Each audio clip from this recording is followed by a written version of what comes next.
അനുസരിച്ച് ജീവിക്കുക.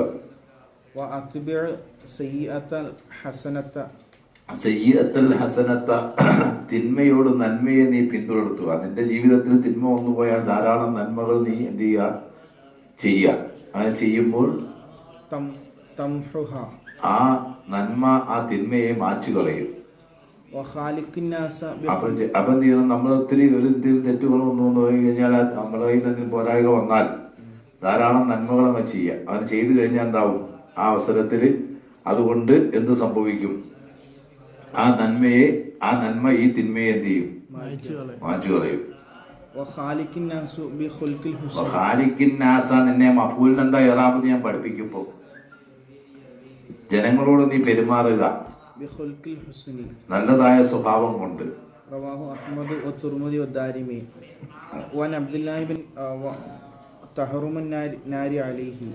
ഒരുത്തിനെ സംബന്ധിച്ചും തഹറുമു നാറു അലൈഹി, നരകം അവന്റെ മേലും ഹറാമാവും, ഇവൻ നരകത്തിന്റെ മേലും നിഷിദ്ധമാവും. അങ്ങനത്തെ ഒരുത്തിനെ സംബന്ധിച്ച് ഒന്നറിയണേ, കുല്ലു ഹയ്യിനിൻ എല്ലാ മയസ്വഭാവക്കാരനുമാണ്, ലയ്യിനിൻ വളരെ മയത്തോടെ പെരുമാറുന്നവനായ,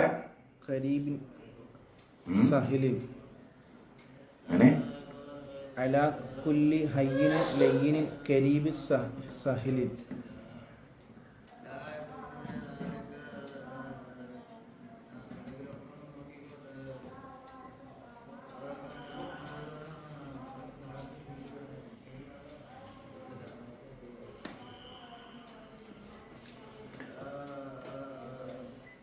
കരീബിൻ, അതുപോലെ മനുഷ്യരോട് അടുത്ത് ഇടപഴകുന്നവനായ, സഹലിൻ വളരെ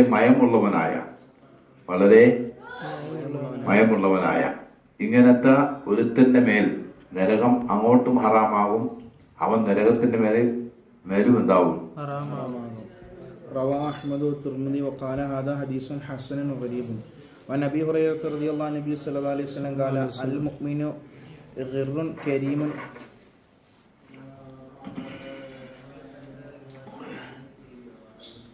സത്യവിശ്വാസിയാവുന്നത്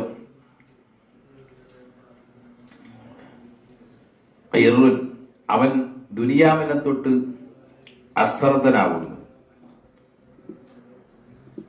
കരീമുൻ, അതോടൊപ്പം തന്നെ അവൻ ഔദാര്യവാനും ആവുന്നു. എന്ന് പറഞ്ഞാൽ ഇങ്ങോട്ട് കിട്ടുന്നതിന് പ്രത്യുപകാരം നോക്കാതെ, ചെയ്യുന്ന നന്മകൾക്കുള്ള പ്രത്യുപകാരത്തെ കുറിച്ച് ചിന്തിക്കാതെ നന്മ ചെയ്യുന്നവനാവുന്നു എന്നാണ് അതിനർത്ഥം. എന്ന് പറഞ്ഞാൽ യാതൊന്നും പ്രതീക്ഷിക്കാതെ മറ്റുള്ളവർക്ക് ഗുണങ്ങൾ അവരിൽ നിന്നും എന്തെങ്കിലും ഇങ്ങോട്ട് കിട്ടണമെന്ന് പ്രതീക്ഷിച്ചുകൊണ്ടൊന്നുമല്ല, മറിച്ച് നിഷ്കളങ്കമായി എന്ത് ചെയ്യുന്നുണ്ട്? എല്ലാവർക്കും എന്ത് ചെയ്യുന്നുണ്ട്? ധർമ്മങ്ങൾ ചെയ്യുന്നവനാവുന്നു. ഫാജിറാവുന്നത് ഹിബ്ബുൻ, അവൻ വഞ്ചകനാണ്, ലഈമുൻ ശപിക്കപ്പെട്ടവനുമാണ്. ഫാജിറാവുന്നത്, ദോഷിയാവുന്നത്, ഹിബ്ബുൻ ചതിയനും, അതുപോലെ ലഈമുൻ ശപിക്കപ്പെട്ടവനും ആവുന്നു. റവാഹു അഹ്മദ് തിർമിദി വഅബൂ ദാവൂദ്. വൻ മഹ്കൂം റളിയല്ലാഹു അൻഹു ഖാല മഖ്ഹൂൻ റളിയല്ലാഹു അൻഹു ഖാല റസൂലുള്ളാഹി സ്വല്ലല്ലാഹു അലൈഹി വസല്ലം, അദ്ദേഹം പറഞ്ഞു, നബി തങ്ങൾ പറഞ്ഞു, അൽ മുഅ്മിനൂന ഹയ്യിനൂന ലയ്യിനൂന കൽ ജബലിൽ അൻഫി. മുഅ്മിനീങ്ങളാവുന്നത് ഹയ്യിനൂന, അവർ പരസ്പരിൽ അനിഫി, ഇണങ്ങിയ ഒട്ടകത്തെ പോലെ, ഉടമയുമായി ഇണങ്ങിയ, തെളിച്ചുകൊണ്ടുപോയാൽ ഇൻകാലത് വഴിപ്പെടും. അലസഹറത്തി, പാറയുടെ മേൽ അതിനോട് മുട്ട് കുത്താൻ വേണ്ടി പറഞ്ഞാൽ ഇസ്തനാഹാർ മുട്ടുകുത്തിയിരിക്കുന്നു. അപ്പൊ എവിടെയാണെന്നുള്ള നോട്ടമില്ല, അതിന്മേ കുത്തി അതിന്റെ കാല് വേദനിക്കും എന്നുള്ള നോട്ടമൊന്നും ഇല്ല. അതിന്റെ ഉടമ അതിനോട് എന്ത് ചെയ്യുന്നുണ്ട്? മുട്ടുകുത്തുക എന്ന് പറഞ്ഞു കഴിഞ്ഞാൽ സാധാരണ ഒട്ടകം എന്ത് ചെയ്യുന്നുണ്ട്? മുട്ടുകുത്തി കിടന്നിട്ടാണ് എന്ത് ചെയ്യുക? ആളുകളെ കയറ്റുന്നത്, ലോഡൊക്കെ കയറ്റുന്നത്. അപ്പൊ അതിനോട് മുട്ടുകുത്താൻ ആവശ്യപ്പെട്ടാൽ അതെന്ത് ചെയ്യുക? പാറയുടെ മേലാൽ പോലും എന്ത് ചെയ്യും? മുട്ടുകുത്തുമ്പോൾ അതിനെന്ത് ചെയ്യും? അവിടെ ഇവിടെയൊക്കെ കുത്തി വേദനിക്കുകയൊക്കെ ചെയ്യുമെങ്കിലും അതൊന്നും അത് പ്രശ്നമാക്കാതെ എന്ത് ചെയ്യുന്നുണ്ട്? അതിന്റെ ഉടമയുടെ ഇഷ്ടം അത് നടപ്പാക്കി കൊടുക്കുന്നത് പോലെ നമുക്ക് വലിയ ബുദ്ധിമുട്ടുകൾ നേരിടുമെങ്കിൽ പോലും ഒരു മുഅ്മിനിന്റെ ആവശ്യം നമ്മൾ എന്ത് ചെയ്യുക? നിർവഹിച്ച് കൊടുക്കുക. وعن ابن عمر رضي الله عنهما النبي صلى الله عليه وسلم قال അൽ മുസ്ലിമുല്ലദി യുഖാലിത്തുൻ നാസ വയസീർ വല അദാഹും അൽ മുസ്ലിമുല്ലദി ഒരു ആവുന്നത് യുഹാലിത്തുന്നാസ ജനങ്ങളുമായി ഇടകലർന്നവൻ ജീവിക്കും, വയസ്ബിറു അലാ അദാഹും അവരിൽ നിന്നുണ്ടാകുന്ന ബുദ്ധിമുട്ടുകളുമെല്ലാം അവൻ ക്ഷമിക്കും. അങ്ങനത്തെ ഒരു മുഅ്മിൻ അഫ്ളു ശ്രേഷ്ഠവാനാണ് മിനല്ലദി ഉരന്തല്ലാതെ ഇവിടെ വഖാറോടെ ഇവിടെ ഇരിക്കും. വലാ യസ്ബിറു വലാ അദാഹും അവരുടെ ബുദ്ധിമുട്ടിന്റെ വേണ്ടി അവൻ ക്ഷമിക്കുകയില്ല. കാരണം അവനോട് എന്ത് ചെയ്യുന്നുണ്ട്, ആരെങ്കിലും വല്ല ബുദ്ധിമുട്ടുകളും ഉണ്ടാക്കി കഴിഞ്ഞാൽ മുകളിലേക്ക് വലിയ സങ്കടമായി, വിഷമായി, പ്രയാസമായി, പിന്നെ ദുഃഖമായി, പിന്നെ അവനെ കാണുമ്പോൾ ദേഷ്യമായി, ഇങ്ങനെയൊക്കെയുള്ളൊരു സ്വഭാവം ഒരു മനുഷ്യനുമായിട്ട് ഇതില്ല. മറ്റങ്ങനെയല്ല, സമൂഹമായിട്ട് എന്ത് ഇടകലർന്ന് ജീവിക്കുക. അങ്ങനെ ജീവിച്ചുകൊണ്ട് അവരുടെ കാര്യത്തിൽ ഇടപെടുമ്പോൾ പല ഭാഗത്തുനിന്നും നമുക്ക് തൃപ്തിയില്ലാത്ത വാക്കുകളും നമ്മളെ ബുദ്ധിമുട്ടിക്കുന്ന വാക്കുകളും വാചകങ്ങളും അയാൾ ആരാത് പറയാൻ, അയാൾക്കൂടെ എന്താ അധികാരം, അയാളെ കാലം ഏൽപ്പിച്ചോട്ട്, അയാളോട് ആരാത് പറയാൻ പറഞ്ഞ്, അയാൾ എന്തിനത് നോക്കണേ, ഇങ്ങനെയൊക്കെ അവിടെ കിടന്ന് പറഞ്ഞുകൊണ്ടിരിക്കും. അതൊക്കെ നമ്മൾ ക്ഷമിക്കും. എന്നിട്ടും ഇടകലർന്ന് നമ്മളെ കൊണ്ട് കഴിയുന്ന കാര്യങ്ങളെല്ലാം സത്യവിശ്വാസികൾക്ക് ചെയ്തു കൊടുത്തുകൊണ്ടും പറഞ്ഞു കൊടുത്തുകൊണ്ടും ഇരിക്കുക. അല്ലാതെ ആരുമായിട്ടൊരു ബന്ധമില്ലാണ്ട് എന്ത് ചെയ്യുന്നുണ്ട്, ഉസ്താദാണ് എന്ത് ചെയ്യുന്നുണ്ട്, ഷെയ്ഖാന്നും പറഞ്ഞു ഇവിടെ എന്ത് ചെയ്യുന്നുണ്ട്, അമീസ് തൊട്ട് തലയെക്കെട്ടും വെച്ചുകൊണ്ട് മോളിൽ കയറി കുത്തിരുന്നാൽ എന്ത് ചെയ്യില്ല. അങ്ങനത്തെ മുക്മിൻ അഫ്ളലല്ല. അങ്ങനത്തെ മുക്മിൻ ആരല്ല? അഫ്ളലല്ല. മറിച്ച് ജനങ്ങളുമായി ഇടകലരുകയും അവരിൽ നിന്നുണ്ടാകുന്ന ബുദ്ധിമുട്ടുകളൊക്കെ നമ്മളങ്ങ് ക്ഷമിച്ച് പറയുന്നവരുടെ വായൊന്നും മൂടിക്കെട്ടാനൊന്നും സാധിക്കില്ല. പല കലത്തിന്റെയും കുടത്തിന്റെയും വായ മൂടിയാലും മനുഷ്യന്റെ വായൊന്നും മൂടിക്കെട്ടാനൊന്നും ആരെ കൊണ്ടും സാധിക്കില്ല. അതിപ്പോ വാപ്പാൻ തന്നാൻ പോയാലും അത് ശരിയാണെന്ന് പറഞ്ഞവരുണ്ടാവും. ഈ പറയുന്നത് കാര്യങ്ങൾ എന്ത് ചെയ്യാൻ പറയാതിരിക്കാനോ അല്ലെങ്കിൽ എന്ത് ചെയ്യാൻ ദീനിന്റെ കാര്യങ്ങൾ ജനങ്ങളോട് സംസാരിക്കാതിരിക്കാനോ നമുക്ക് പറ്റില്ല. നമ്മളോട് അത്രയും കാര്യം ഏൽപ്പിച്ചിട്ടുള്ളൂ. അത് ചെയ്തില്ലെങ്കിൽ അത് ചോദിക്കും, നീ എന്തുകൊണ്ട് ചെയ്തില്ല, നീ എന്തുകൊണ്ട് പറഞ്ഞില്ല. അവിടെ ജനങ്ങൾ അതിനെതിരെ വരും, അതുകൊണ്ട് പറഞ്ഞില്ല. ആൾക്കാർ കുഴപ്പമുണ്ടാക്കും, അതുകൊണ്ട് പറഞ്ഞില്ല. ഇതൊന്നും അതിന് മറുപടിയല്ല. ആൾക്കാർ കുഴപ്പമുണ്ടാക്കാതിരിക്കുകയോ എന്തോ ചെയ്തോട്ടെ, അതുണ്ടാക്കുകയോ ചെയ്യിക്കുന്നത് അതൊക്കെ എന്ത് ചെയ്യുക. ദീനിന്റെ കാര്യം നമ്മളൊരു കാര്യം പറഞ്ഞാൽ അതനുസരിച്ച് ജീവിക്കേണ്ടത് ജനങ്ങളുടെ ബാധ്യതയാണ്. അതവർ ചെയ്യുന്നില്ലേ, അതിനെന്താ വേണ്ടെന്നുള്ളത് പടച്ചോൻ തീരുമാനിക്കട്ടെ. നമ്മളതിനകത്തൊരു തീരുമാനം എടുക്കാൻ നിൽക്കണ്ട. നമ്മളവരെ ശിക്ഷിക്കാനുമില്ല, രക്ഷിക്കാനുമില്ല, കാര്യം പറഞ്ഞു കൊടുക്കാം. അപ്പൊ നമ്മൾ പൊതുസമൂഹത്തിൽ നിൽക്കുമ്പോൾ ഒരിക്കലും നമ്മൾ എന്ത് ചെയ്യാൻ 100% എല്ലാവരും അംഗീകരിച്ചുകൊണ്ട് പോകുമെന്ന് കരുതരുത്. അത് ഒരിക്കലും ഉണ്ടാവാൻ പോകുന്ന ഒന്നല്ല. റസൂലുള്ളാഹിക്ക് പോലും അത് കിട്ടിയിട്ടില്ല. പിന്നെയാണ് അപ്പൊ നമുക്ക് നബി കൊണ്ടുവന്ന ആശയത്തിന്റെ പേരിൽ ആണ് ഇന്നും ലോകത്ത് നടന്നുകൊണ്ടിരിക്കുന്ന ഈ അക്രമങ്ങളെല്ലാം. ആ നബീനെ അംഗീകരിച്ച മുസ്ലിമീങ്ങളെ മൊത്തം ഭീകരവാദികളായി മുദ്രകുത്തുകയും അവരുടെ നാടുകൾ ആക്രമിക്കപ്പെടുകയും അവരുടെ അവകാശങ്ങൾ ധ്വംസിക്കപ്പെടുകയും ലോകത്തെന്ത് ചെയ്യുന്നുണ്ട്, പിഞ്ചു മക്കളെ പോലും കൊന്നൊടുക്കുകയും അവർക്കൊക്കെ എന്ത് ചെയ്യുക, ഭക്ഷണം പാനീയം കൊടുക്കുന്നതിന് വേണ്ടിയിട്ട് ചെല്ലുന്നവരെ ആക്രമിക്കുകയും അതുപോലെ എന്ത് ചെയ്യുന്നുണ്ട്, മൃഗത്തിന് പോലും കാണിക്കില്ലാത്ത തെണ്ടിത്തരം കാണിക്കുകയും ചെയ്യുന്നവർക്ക് കൂട്ടുനിൽക്കാൻ ലോകരാഷ്ട്രത്തിലെ ഏറ്റവും വലിയ രാഷ്ട്രമെന്ന് അവകാശപ്പെടുന്ന അമേരിക്ക പോലും എന്ത് ചെയ്യുന്നുണ്ട്, തെണ്ടിത്തരത്തിന് കൂട്ടുനിന്നപ്പോൾ അവിടുത്തെ ജനങ്ങളെ കുറ്റം പറയാൻ പറ്റില്ല. അമേരിക്കയിൽ വമ്പൻ സമരം നടക്കുകയാണ് ഈ തോന്നിവാസം കാണിച്ചത്. ഞാൻ അന്നേ നിങ്ങളോട് പറഞ്ഞല്ലോ, ഇതിന്റെ തലപ്പത്ത് വന്നിരിക്കുന്ന തലക്ക് സുഖമില്ലാത്തവനാണ്. അവരെ തെരഞ്ഞെടുത്ത് ആ ജനങ്ങളെയാണ് കുറ്റം പറയേണ്ടത്. കാരണം ആ നാട്ടിൽ സമരം നടക്കുകയാണ്, നമുക്കിത് ആവശ്യമില്ല എന്ന് പറഞ്ഞു. മനസ്സിലായോ? ഇവനോട് വന്ന് എന്തിനാ ബോംബിടാൻ പോയത്? ഇനിയിപ്പോൾ അതിന്റെ പ്രത്യാഘാതങ്ങൾ എന്തെല്ലാം ലോകത്ത് നടക്കാൻ പോകുന്ന നമ്മൾ മനസ്സിലാക്കിയിരിക്കുന്നു. അവന് വെറുതെ വിടുക ആളുകൾ. ഇപ്പം വിചാരിച്ചിരിക്കണം ഇവിടെ അങ്ങോട്ട് ഇട്ടിട്ട് അങ്ങോട്ട് പോകുമ്പോൾ അങ്ങോട്ട് പോകാന്നാണ്. അതിവിടെ നടപടിയാവൂ? ആവില്ലല്ലോ. ഇനി അതിന്റെ പ്രത്യാഘാതങ്ങൾ വളരെ വലുതാണ്. അത് തന്നെയല്ല, ഇപ്പോഴും എന്ത് ചെയ്യുന്നുണ്ട്, പല രാജ്യങ്ങളും ഇറാന്റെ ഭാഗത്ത് കൂടിയിട്ടുണ്ടെന്ന് മാത്രമല്ല, ഇവനെ വളഞ്ഞിട്ട് ഇൻഷാ അല്ലാഹ് കടുത്ത അക്രമങ്ങൾ നേരിടേണ്ടി വരും. ഇവന്റെ ചട്ടമ്പിത്തര ഇപ്പം എന്ത് ചെയ്യുന്നുണ്ട്, ഈ കാണിച്ചതിന് തോന്നിവാസത്തിന് ഇപ്പം മറ്റവന് കിട്ടിയ പോലത്തെ മറുപടി വരാനിരിക്കുക. അപ്പൊ എന്ത് ചെയ്തു, ലോകത്ത് ഇതൊക്കെ അനുഭവിക്കേണ്ട ആരാ? ഈ ജനങ്ങളല്ലേ. ഇവനൊക്കെ എവിടെയെങ്കിലും മങ്കറിപ്പോയി സുഖലോലുപനായിട്ടിരിക്കും. തല്ലുകൊള്ളേണ്ടതും ബോംബ് വീഴുന്നതും വീട് നഷ്ടപ്പെടുന്നതും ഒരു ജീവിതകാലത്ത് ഒരു മനുഷ്യൻ എന്ത് ചെയ്യുന്നുണ്ട്, വീട് സംഘടിപ്പിക്കാന്ന് പറഞ്ഞാൽ അവന്റെ വലിയ കഷ്ടപ്പാടിന്റെ പിന്നിലാണ്. കാണുമ്പോൾ നമുക്ക് വലിയ കൊട്ടാരമായിട്ടൊക്കെ തോന്നുന്നെങ്കിൽ അതൊക്കെ ഉണ്ടാക്കാൻ വേണ്ടി ഒത്തിരി ബാധ്യതകളും കടപ്പാടുകളും കടങ്ങളും വാങ്ങിച്ചൊക്കെ അടുത്ത വീടുണ്ടായത്. അതൊക്കെ ബോംബിട്ട് നശിച്ചു പോകുമ്പോൾ അവന്റെ ഹൃദയമല്ലേ പൊട്ടുന്നത്. ഇവന് കൊല്ലം നഷ്ടപ്പെടാനല്ല. ഇവനെവിടെയെങ്കിലും മങ്കറി പോയി ഓരോ സെക്യൂരിറ്റികളും മറ്റൊരുമായിട്ട് എന്തേ വിളിച്ചവിടെ ഇരിക്കും, മറ്റുള്ളവരുടെ കിടന്ന് തല്ലുകൊള്ളൂ. ഇതല്ലേ ഏത് ലോക രാജ്യത്തും നടക്കുന്ന കാര്യം അല്ലേ? അല്ലാതെ എന്ത് ചെയ്യുന്നുണ്ട്, ഇവിടെ ഏതെങ്കിലും ഭരണാധികാരികൾക്ക് വല്ല വിഷമമുണ്ടോ അതിന്റെ പേരില്? ഇതെല്ലാം അനുഭവിക്കേണ്ട ജനങ്ങളല്ലേ. അപ്പോ ഇങ്ങനത്തെ തോന്നിവാസങ്ങൾ ലോകത്ത് കാണുമ്പോൾ നമ്മളത് മുണ്ടാതിരിക്കുക, അതിനെക്കുറിച്ച് പറയാതിരിക്കാൻ നമുക്ക് പറ്റില്ല. അങ്ങനെ പറയുമ്പോൾ അത് പറയുന്നത് ശരിയാണെന്ന് അഭിപ്രായക്കാരുണ്ടാവും, പറയാൻ പാടില്ലായിരുന്നു എന്ന് പറഞ്ഞവരും ഉണ്ടാവും. അത്ര മാത്രമേ ഉള്ളൂ. അല്ല അതിൻ്റെ പേരിൽ ക്ഷമിക്കുകയും ചെയ്യാം. അല്ലാതെ എന്ത് ചെയ്യും, നമ്മളങ്ങനെ പറഞ്ഞപ്പോൾ ഇവരിങ്ങനെ പറഞ്ഞതുകൊണ്ട് ഇവിടെ ശരിയാവില്ല, എന്നാൽ വേറെ എവിടെയെങ്കിലും പോവുക, അവിടെ ചെന്നാലും ഉണ്ടാവില്ല ഇങ്ങനെ പറയണം. അതൊന്നും നമ്മൾ പൊതു രംഗത്ത് നിൽക്കുന്നവർ ക്ഷമിച്ചേ പറ്റൂ. അവർക്കാണ്, അങ്ങനത്തെ മുഗ്മിനീങ്ങളാണ് ഏറ്റവും ശ്രേഷ്ഠവാന്മാർ. അല്ലാതെ ആരോടും ഒരു ബന്ധമില്ല, എവിടെയെങ്കിലും കയറിയിരിക്കുക, ആരെങ്കിലും എന്തെങ്കിലും പറഞ്ഞു കേൾക്കുമ്പോഴത്തേക്ക് ഇവനക്ക് ആകെ വിഷമാവുക, പിന്നെ അയാളെ കണ്ട അയാൾ മുണ്ടില്ല, അയാളത് കണ്ടാൽ തിരിഞ്ഞു നോക്കില്ല, അയാളെ കണ്ടാൽ അയാളെ മുന്തിയ മുഖം തിരിച്ചെടുക്കുക, വീർപ്പിച്ചെടുക്കുക. ഇതൊന്നും പാടില്ല. ഇതൊന്നും നമുക്ക് പറ്റിയ ജോലിയല്ല. അതൊന്നും വലിയ സാംസ്കാരികമായി ഉയർന്ന ഒരു സമൂഹത്തിനുള്ള ജോലി അല്ല. അല്ലാത്തവർക്കൊക്കെ അത് പറ്റും. എന്ന് പറഞ്ഞപ്പോൾ ഇവരില്ലാത്തവർക്ക് എന്ത് ചെയ്യുന്നുണ്ട്, ആൾക്കാരോട് അവൻ അങ്ങനെ പറഞ്ഞില്ലേ, ഇവൻ എന്നോട് ഇങ്ങനെ പറഞ്ഞില്ലേ, അവനെ കാണാൻ മുണ്ടാണെടുക്കുക, അവനെ കാണുമ്പോൾ മാങ്ങം തിരിച്ചറിയുക, അവൻ സലാം പറഞ്ഞാൽ മടക്കാതിരിക്കുക. ഇതിൻ്റെ ഒന്നും ആവശ്യമൊന്നുമില്ല. ഇഷ്ടമുള്ളവരൊക്കെ അംഗീകരിക്കുക. അത് തള്ളിക്കളഞ്ഞെങ്കിൽ അതെന്താ വേണ്ടെന്നുള്ളത് പടച്ചോൻ തീരുമാനിക്കട്ടെ. നമ്മളുമായിട്ടൊരു ബന്ധമല്ലേ അതിനകത്ത്. പിന്നെ എന്തിനാ നമ്മൾ ഇവരോട് വെറുക്കാൻ നിൽക്കുന്നത്? അത്രയേ ഉള്ളൂ അതിനകത്ത്. അല്ലാതെ എല്ലായിടത്തും ചെല്ലുമ്പോഴത്തേക്ക് നമ്മൾ എന്ത് ചെയ്യുന്നുണ്ട്, പരവതാനി വിരിച്ചിങ്ങനെ സ്വീകരിച്ചുകൊണ്ട് പോകും എന്നൊന്നും വിചാരിച്ച ഒരാളും പൊതുരംഗത്ത് ഇറങ്ങണ്ട.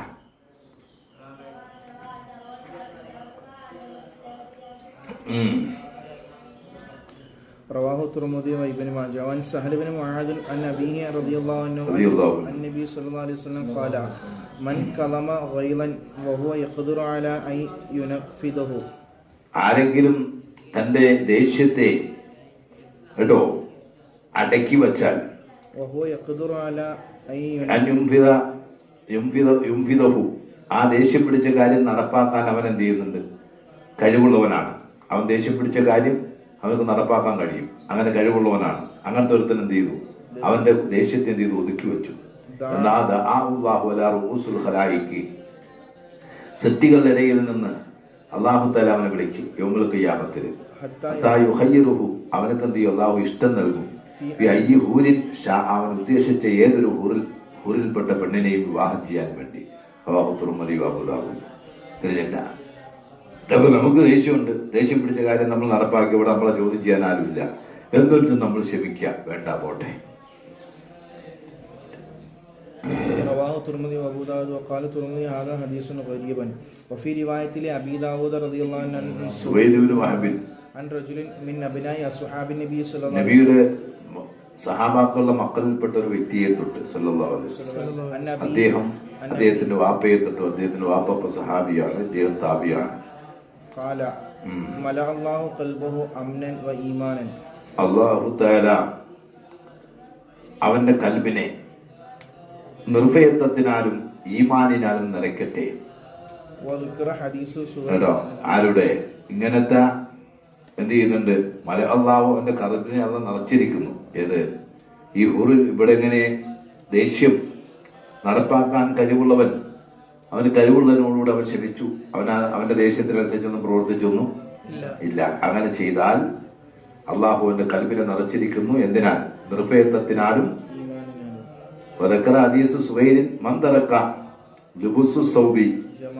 ജമാലിൻ എന്നുള്ള ഒരു ഹദീസ് പറഞ്ഞിരിക്കുന്നു, ലിബാസിന്റെ ബാബിൽ പറഞ്ഞിട്ടുണ്ട്. അതിവിടെ ഉണ്ട് മസാബിയിൽ, പക്ഷേ ആവർത്തനം ഒഴിവാക്കാൻ ഞാൻ പറയുന്നില്ല എന്നർത്ഥം. الفصل الثالث عن زيد بن طلحة رضي الله عنه قال رسول الله صلى الله عليه وسلم إن لكل دين خلقا وخلق الإسلام حياء. എല്ലാ ഓരോ മതത്തിനും ഓരോരോ സ്വഭാവങ്ങളുണ്ട്. ഇസ്ലാമിന്റെ സ്വഭാവം എന്ന് പറഞ്ഞാൽ ലജ്ജയാണ്. മുർസലായിട്ട് റിപ്പോർട്ട് ചെയ്തു. ലജ്ജ എന്ന് പറഞ്ഞാൽ തെറ്റ് ചെയ്യാനുള്ള ലജ്ജ, അനാവശ്യങ്ങൾ പ്രവർത്തിക്കാനുള്ള ലജ്ജ. പിന്നെ പൊതുവെ എന്ത് ചെയ്യുന്നുണ്ട്, സാമൂഹ്യമായി മൊത്തത്തിൽ എന്ത് ചെയ്യുക, ലജ്ജ. ഇങ്ങനെ ലജ്ജയില്ലാത്തവരെ മാതിരി നടക്കുക, വസ്ത്രമൊക്കെ അയച്ചിട്ട് നടക്കുക, തലയെല്ലാം തുറന്നിട്ട് നടക്കുക, വേഷം കെട്ടി നടക്കുക, ഇതൊക്കെ ലജ്ജാകരമായ ഒരു പരിപാടിയാണ്. നമുക്ക് യോജിക്കുന്ന പണിയല്ല അത്. അങ്ങനെ ലജ്ജ ഉണ്ടാകൽ എന്തിൽപ്പെട്ടതാണ്? ഇസ്ലാമിന്റെ സ്വഭാവം. رواه ابن ماجه والبيهقي في شعب الإيمان عن أنس رضي الله عنه وابن عباس رضي الله عنه وعن ابن عمر رضي الله عنهما عن النبي صلى الله عليه وسلم قال إن الحياء والإيمان قرناء جميعا. ഹയാഉം ഈമാനും രണ്ട് കേട്ടോ ഭാഗങ്ങളാണ് കേട്ടോ. ജമീഅൻ ഒന്നിച്ചുള്ള രണ്ട് ഭാഗങ്ങളാണ്. ഇതാ റുബിയ അഹദുഹുമ, രണ്ടിൽ നിന്നിട്ട് ഒന്ന് ഉയർന്നാൽ റുബിയുൽ ആഖിർ മറ്റത് ഉയർന്നു പോകും. കാരണം രണ്ട് ഭാഗങ്ങളാണ്. അപ്പൊ എന്ത് ചെയ്യുന്നുണ്ട്, രണ്ടും കൂടിയിട്ട് എന്ത് ചെയ്യുക, രണ്ട് പൊളുപ്പായിട്ട് നിൽക്കുന്നതാണ്. ഒരെണ്ണം ഉയർന്നാൽ മറ്റതും അതിന്റെ കൂട്ടത്തിൽ ഉയർന്ന് പോകും. അപ്പൊ ഈമാൻ പോയാൽ പിന്നെ എന്തുണ്ടാവൂല, ലജ്ജ ഉണ്ടാവൂല. وفي رواية ابن عباس رضي الله عنه فإذا سلب أحدهما രണ്ടിൽ നിന്നിട്ട് ഒന്നിനെ ഊരിയെടുക്കപ്പെട്ടാൽ തബഖുല്ലാഹുർ മറ്റതിനെ പിന്തുടരും. റവാഹുൽ ബൈഹഖി ഫീ ശുഅബുൽ ഈമാൻ. കാരണം രണ്ടും കൂടി ചേർന്നൊരു വസ്തുവിൽ നിന്നിട്ട് ഒരെണ്ണത്തിന് പൊക്കിയാൽ മറ്റത് മുങ്ങിപ്പോകൂലേ. وعن معاذ رضي الله عنه قال كان آخر ما وصاني به رسول الله صلى الله عليه وسلم അല്ലാഹുവിന്റെ റസൂൽ എന്നോട് ഉപദേശിച്ചതിൽ വെച്ച് ഏറ്റവും അവസാനത്തതായിരുന്നു حين وضعت رجلي ജിജിലി, എന്റെ കാല് ഞാൻ വച്ച അവസരത്തിൽ ഫീ ഉർസിൻ, എതിരായിട്ട് ഒട്ടകക്കട്ടലിന്റെ കാലണിയിലായിട്ട് أن قال നബി പറയലായിരുന്നു, يا معاذ മുആദ്, യമനിലേക്ക് അയക്കാണ് മൂപ്പര് ഗവർണറായിട്ടെ. അങ്ങനെ വണ്ടിയിലേക്ക് കയറാൻ വേണ്ടി കാലെടുത്ത് വെച്ചപ്പോൾ നബി അവസാനമായി പറഞ്ഞ ഉപദേശമാണ് അഹ്സിൻ ഖുൽഖക ലിന്നാസി, നിന്റെ സ്വഭാവം നീ നന്നാക്കണം ജനങ്ങളോട്. റവാഹു മാലിക്. അല്ലാതെ ജനങ്ങളോട് നീ ഒരു ജാതി മറ്റേ കാടൻ സ്വഭാവത്തിൽ എന്ത് ചെയ്യരുത്, പെരുമാറരുത്. رواه مالك وعن مالك بلغه أن رسول الله صلى الله عليه സല്ലല്ലാഹു അലൈഹി وسلم വസല്ലം بعثت ലിയുത്തമ്മിമ ഹുസ്നുൽ കേട്ടോ ഹുസ്നുൽ അഖ്ലാഖി, സൽസ്വഭാവങ്ങളെ പൂർത്തീകരിക്കാൻ വേണ്ടി എന്നെ അയക്കപ്പെട്ടു. അതിന് മുൻ പ്രവാചകന്മാരെ വന്ന് പഠിപ്പിച്ചിട്ടുണ്ട്. അതൊക്കെ പൂർത്തീകരിക്കാനാണ് എന്നെ എന്ത് ചെയ്തത്, അല്ലാഹു റവാഹുൽ മുവദ്ദഇ. ورواه أحمد عن أبي هريرة رضي الله عنه وعن جعفر بن محمد رضي الله عنه عن أبيه قال كان رسول الله صلى الله عليه وسلم إذا نظر في مرآة കണ്ണാടിയിൽ നോക്കിയാൽ قال الحمد لله الذي حسن خلقي വഖുലുഖി, ഒരു അല്ലാഹുവിനാണ് സർവസ്തുതിയും, അവൻ എന്റെ സൃഷ്ടിപ്പിനെ രൂപത്തെ ഭംഗിയാക്കി. വഖുലുഖി, എന്റെ സ്വഭാവവും നന്നാക്കി. വസാന മിന്നി, കേട്ടോ എന്നിൽ നിന്ന് അവൻ എന്ത് ചെയ്തു, ഭാരമേറിയതാക്കി. മാശാന മിന്നുയിരി, മറ്റുള്ളവരിൽ നിന്നിട്ട് എന്ത് ചെയ്യുന്നുണ്ട്, വെറുത്ത ഒന്നിന്, മറ്റുള്ളവരിൽ നിന്ന്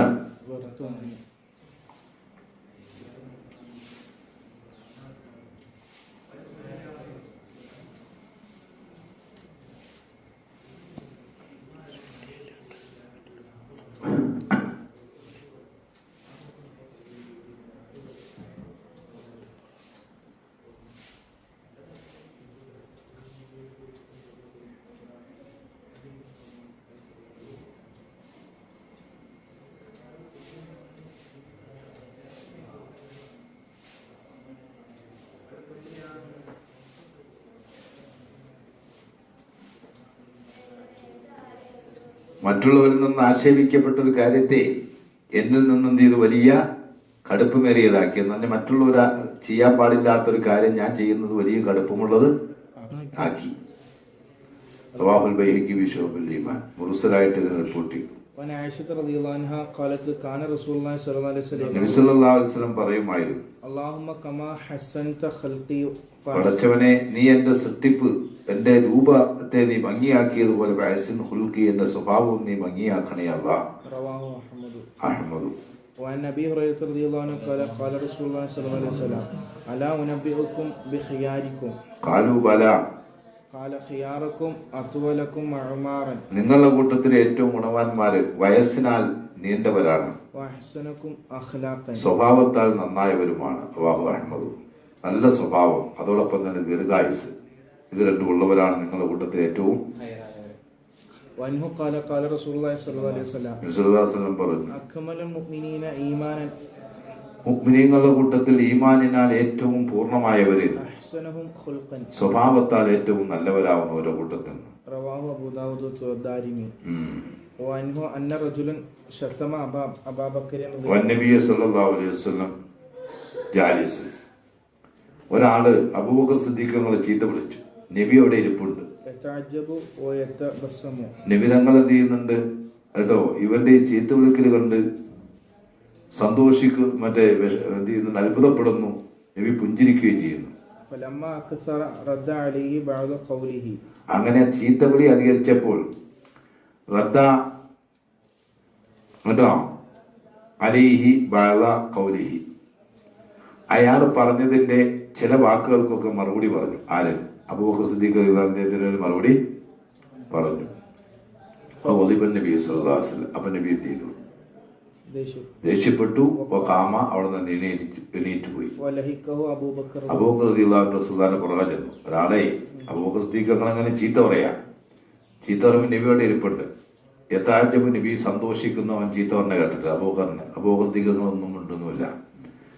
നബി പുഞ്ചിരിക്കുകയും ചെയ്യുന്നുണ്ട്. കാരണം ഇവന് മറുപടി ഒന്നും പറയാതെ അവനിങ്ങനെ പറഞ്ഞ ചീത്ത മൊത്തം മുമ്പിൽ കേട്ടുകൊണ്ടിരിക്കുക. അപ്പോൾ നബി അതിനകത്ത് സന്തോഷിക്കുകയും ഇരിക്കുക. അതിന് ഇവനെന്ത് ചെയ്ത് പറഞ്ഞ് എന്ത് ചെയ്ത് കുറെ അവിടെ അതിര് വിട്ടപ്പോൾ അബൂബക്കർ സിദ്ദീഖ് ഒന്ന് രണ്ടെണ്ണത്തിനൊക്കെ മറുപടി പറഞ്ഞപ്പോഴത്തേക്ക് നബിക്ക് ദേഷ്യം വന്നു. നബി ഒന്ന് ഏറ്റുപോയി. അപ്പോൾ അബൂബക്കർ സിദ്ദീഖ് തങ്ങൾ ലഹിക്കഹു അബൂബക്കർ എന്ന് പറഞ്ഞ അബൂബക്കർ സിദ്ദീഖ് നബിയുടെ പുറകെ പോയി.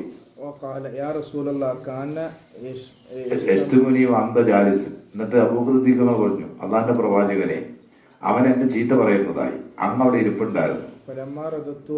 ഞാൻ അവന്റെ മേലെ മറുപടി പറഞ്ഞപ്പോൾ ബാലകൗലി അവന്റെ വാക്കിൽ നിന്ന് ചിലതിന് മറുപടി പറഞ്ഞപ്പോൾ ഒലിപത്താണ് ദേഷ്യം പിടിച്ചു കുന്ത അവിടെ നിന്ന് എണീറ്റ് പോവുകയും ചെയ്തു. അപ്പൊ നബി പറഞ്ഞു, നിന്നോടൊപ്പം ഒരു മലക്കുണ്ടായിരുന്നു. അവന്റെ മേലെ മറുപടി ഒരു മലക്ക് പറഞ്ഞുകൊണ്ടിരിക്കുകയായിരുന്നു. അവന് ഇങ്ങനെ ചീത്ത പറയുമ്പോ നീയാടാ, മനസ്സിലായില്ല, അങ്ങനെ നീ ഇങ്ങനത്തെ നീയാടാത് എന്നിങ്ങനെ മലക്കോടെ പറഞ്ഞുകൊണ്ടിരിപ്പുണ്ടായിരുന്നു. തിരിഞ്ഞോ? അങ്ങനെ പറഞ്ഞപ്പോ ലമ്മാറത്താലേഹി നീ എന്ത് ചെയ്തു? അവന്റെ മേലെ മറുപടി പറഞ്ഞപ്പോൾ വക്കാൽ ഷെയ്ത്താൻ അവിടെ വന്ന് ഷെയ്ത്താൻ ഇറങ്ങി. തിരിഞ്ഞ അതുവരെ മലക്കൂടെ വന്നിട്ട് ഇവൻ ഓരോ ചീത്തയും പറയുമ്പോൾ തിരിച്ചത് നീയാടാ എന്നിങ്ങനെ പറഞ്ഞുകൊണ്ടിരിപ്പുണ്ടായിരുന്നു. മനസ്സിലായില്ല? അബൂബക്കർ സിദ്ദീഖ് അല്ല നീയാണ് എന്നിങ്ങനെ പറഞ്ഞുകൊണ്ടിരിപ്പുണ്ടായിരുന്നു മലക്ക്. നീ ചീത്ത പറയാൻ പോയപ്പോഴത്തേക്ക് അവിടെ ഷെയ്ത്താൻ വന്നു. അപ്പൊ ഞാൻ ഞെച്ചു വന്നു. അതാണ് ദേഷ്യം വന്നത്. ഷെയ്ത്താനെ കാണുമ്പോൾ ഈ ദേഷ്യം വന്നത്. അബൂബക്കറെ, 3 കാര്യങ്ങൾ എല്ലാം ബാധ്യതയാണ്.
ഹക്കുൻ അത് ബാധ്യതയാണ്.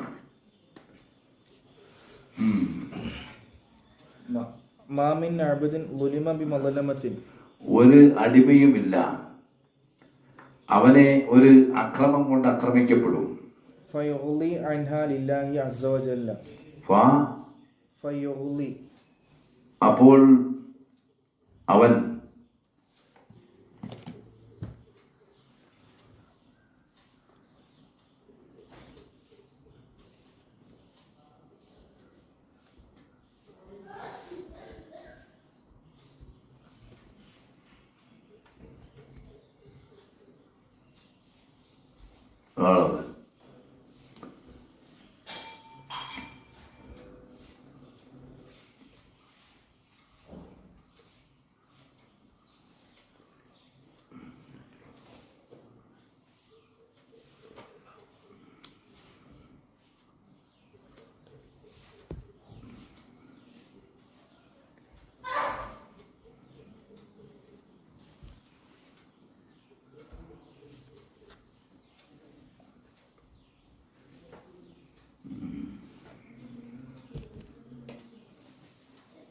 അപ്പോ അങ്ങനെ അവനെ ആക്രമിക്കപ്പെടും. എന്നിട്ട് യോതി അൻഹ അതിനെ തൊട്ടവൻ വിട്ടുവീഴ്ച ചെയ്യും അല്ലാഹു തആലാക്ക് വേണ്ടി. ഇല്ലാ അസ്സഉല്ലാഹു ബിഹാ അതുകൊണ്ടിട്ട് അല്ലാഹു തആല വണ്ണമാക്കിയിട്ടല്ലാതെ അതിന് പകരമായിട്ട് നസ്റഹുവിന്റെ സഹായത്തെ വണ്ണമാക്കിയിട്ട് അല്ലാതെ. കേട്ടോ, അപ്പോ ഒരക്രമം ചെയ്ത് എന്നിട്ട് അവനെന്ത് ചെയ്ത് പോട്ടെ സാരല്ല വിട്ടുവീഴ്ച അങ്ങനെ ചെയ്താൽ ചെയ്യില്ല അതുകൊണ്ടിട്ട് അല്ലാഹു തആല എന്തായിട്ടല്ലാതെ അവന്റെ സഹായത്തെ വണ്ണമാക്കിയിട്ട് അതിന് പകരം ഇവനക്ക് ധാരാളം സഹായങ്ങൾ അല്ലാഹുവിന്റെ ഭാഗത്തുനിന്ന് കിട്ടും. ഒരു മനുഷ്യനും ധർമ്മത്തിന്റെ വാതിൽ തുറക്കില്ല. അതുകൊണ്ട് അവൻ ഉദ്ദേശിക്കുന്നു കുടുംബ ബന്ധങ്ങളെല്ലാം ചേർന്ന് പോകാൻ. അല്ലാഹു തആല അതുകൊണ്ട് അവനക്ക് വർധനവിനെ വർദ്ധിപ്പിച്ചിട്ടില്ലാതെ ഒരു മനുഷ്യനും തുറക്കില്ല ചോദ്യത്തിന്റെ ബാബിനെ. അതുകൊണ്ട് അവൻ ഉദ്ദേശിക്കുന്നു എന്ത് ചെയ്യും, സമ്പത്ത് വർദ്ധിപ്പിക്കലിനെ.